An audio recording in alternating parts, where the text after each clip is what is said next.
May mga espiritu nga bang nagpaparamdam pagsapit ng alas 5 ng hapon sa lugar na to sa La Union?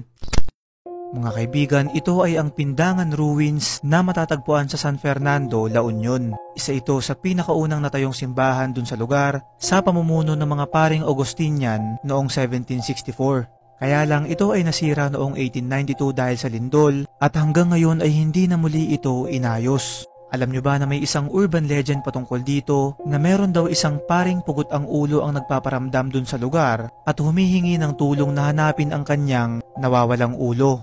Ilang mga lokal din ang nagsasabi na kapag napapadaan daw sila dito ay nakakarinig sila ng mga sigaw at tunog ng kampana kahit na wala namang tao.